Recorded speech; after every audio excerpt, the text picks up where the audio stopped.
Thank you, Sudiksha, and good afternoon to all of you. I think it's a very interesting session right after lunch, but that was just a joke. But hopefully, we'll be able to keep you awake during this session.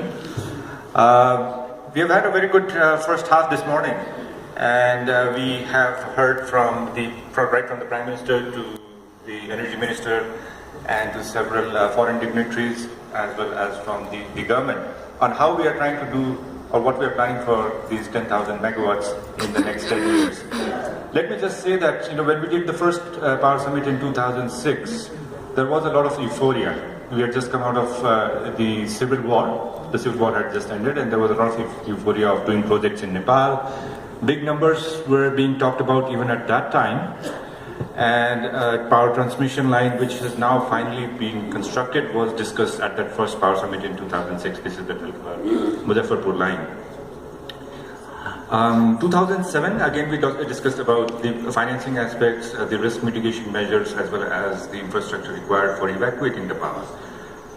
2008, and that's when the current Prime Minister became the Prime Minister for the first time. And he had announced this 10,000 megawatts in 10 years. So it has taken us 8 years to come back to that same slogan again, 10,000 megawatts in 10 years. We did, in the meantime, had another one, 25,000 megawatts in 20 years. But yes, it's good to have those targets. It's good to have those ambitions. And as the saying says, if you aim for the moon, hopefully you will land on the stars.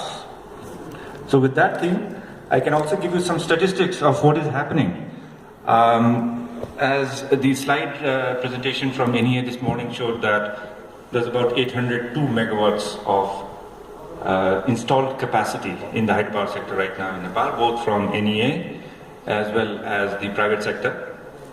But I think what is more important to see over here is that a lot of projects are under construction, both from the NEA side, from the NEA side and also from the IPP side, as well as from NEA's private companies, generation companies. Just some statistics I had, the IPPs are currently operating about 312 megawatts.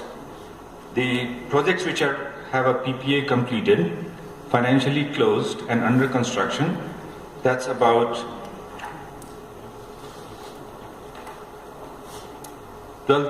1,284 megawatts.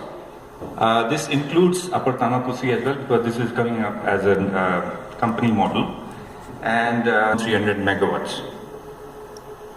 Financially closed or under various stages of development.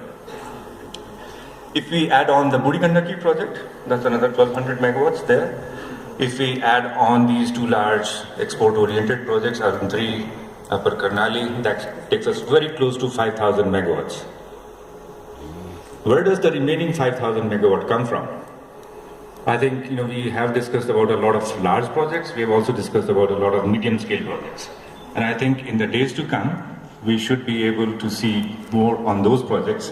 Which ones will be the ones coming up first? Which ones will be the ones coming up later? But I think there was a lot of optimism this morning, and I also subscribe to that. Because we have to aim high, and even if we land 5,000 megawatts, more in a sort of a more pragmatic way, if we think that way, then probably 5,000 is more realistic. But let's shoot for the moon. Hopefully, we'll land on the stars. Now we have 4 very interesting speakers with their topics today.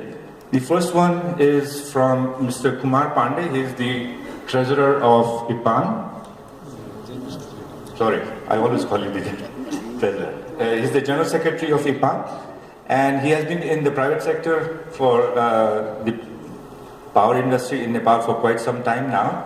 He will be speaking on the Nepalese private sector. Is it at the breakthrough stage? What are